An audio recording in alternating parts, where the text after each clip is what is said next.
విశాఖ దక్షిణ నియోజకవర్గంలోని 46వ వార్డు కంచరపాలెంలో జై భారత్ పార్టీ ఆధ్వర్యంలో ఎన్నికల ప్రచారం నిర్వహించారు. ఈ సందర్భంగా జై భారత్ పార్టీ అధ్యక్షుడు వివి లక్ష్మీనారాయణ మాట్లాడుతూ ఈ ప్రాంతంలోని కార్మికులు ఇతర వర్గాల వారిని కలిసి వారు ఎదుర్కొంటున్న సమస్యలు తదితర వాటిని అడిగి తెలుసుకున్నానని తెలిపారు. విశాఖ ఉత్తర నియోజకవర్గాన్ని ఉత్తమ నియోజకవర్గంగా తీర్చిదిద్దేందుకు కృషి చేస్తానని ప్రజలంతా తనకు మద్దతు తెలియజేయాలని కోరారు. ప్రజలంతా తమ పార్టీ గుర్తు టార్చ్ లైట్ పై ఓటు వేసి అత్యధిక మెజార్టీతో గెలిపించాలని కోరారు.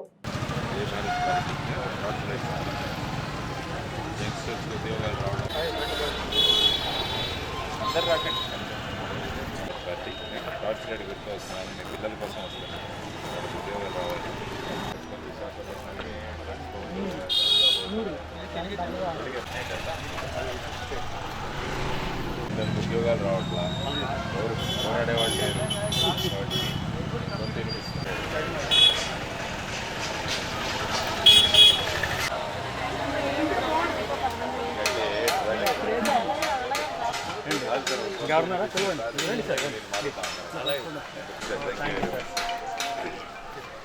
ఎమ్మెల్యేగా నిలబడుతున్నాను.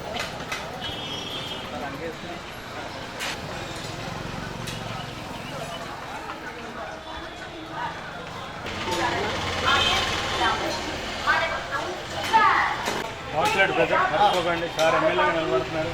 ఈ కష్టాలన్నీ సార్ తెలుసు. అసెంబ్లీకి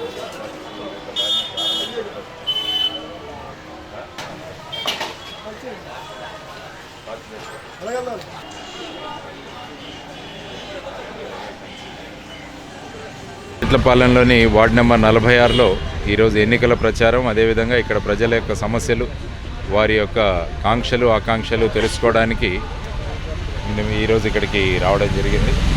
ముఖ్యంగా ఇక్కడ ప్రజలు చాలామంది యంగ్స్టర్స్ వాళ్ళు ఎంటర్‌ప్రెన్యూర్‌షిప్ చేస్తున్నారు. ఇక్కడ కొన్ని ఇవి కూడా ఫ్యాబ్రికేషన్ షాప్స్ కూడా వెళ్ళాను, వారు కూడా ఉద్యోగాలు ఇస్తున్నారు. అందుకనే మా జై భారత్ నేషనల్ పార్టీ ముఖ్యంగా ఏం కోరుకుంటుంది అంటే యువతరానికి ఉద్యోగం ఇచ్చేవాళ్ళుగా మారాలి. ఆ విధంగా ఇక్కడ కొంతమంది యంగ్స్టర్స్ చూసినప్పుడు చాలా ఆనందమైంది. ఆ తర్వాత ముఖ్యంగా విశాఖపట్నం నార్త్ నియోజకవర్గంలో నేను ఈసారి జై భారత్ నేషనల్ పార్టీ అభ్యర్థిగా పోటీ చేస్తున్నాను. మా గుర్తు టార్చ్ లైట్.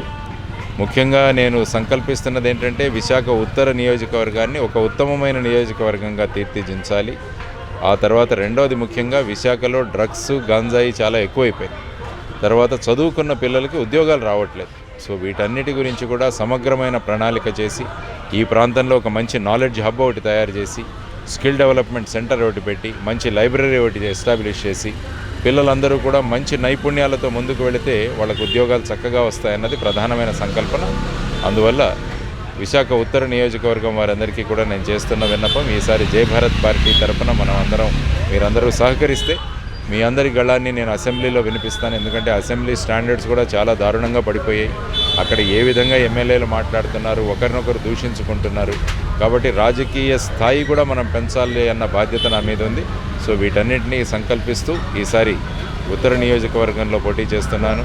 ఆంధ్రప్రదేశ్కు ప్రత్యేక హోదా రాలేదు, విభజన హామీలు పూర్తి కాలేదు, రాజధాని లేదు, పోలవరం ప్రాజెక్టు పూర్తి కాలేదు, విశాఖపట్నం స్టీల్ ప్లాంట్ను ప్రైవేటైజ్ చేస్తున్నారు. కానీ వీటి గురించి ఎవరూ మాట్లాడడం లేదు. ఎందుకంటే రాజకీయ స్వార్థం కోసం కుర్చీ మీద కూర్చోవాలని చెప్పేసి ఏ రాజకీయ పార్టీలు పొత్తులు పెట్టుకుంటున్నారే కానీ నిలదీసే స్థాయికి రాజకీయ పార్టీలు ఎదగట్లేదు. అందుకనే జై భారత్ నేషనల్ పార్టీ ఎక్కడ మనకు అన్యాయం జరుగుతుందో అక్కడ నిలబడి పోరాడుతుందని ప్రజలకు తెలియజేస్తున్నాను.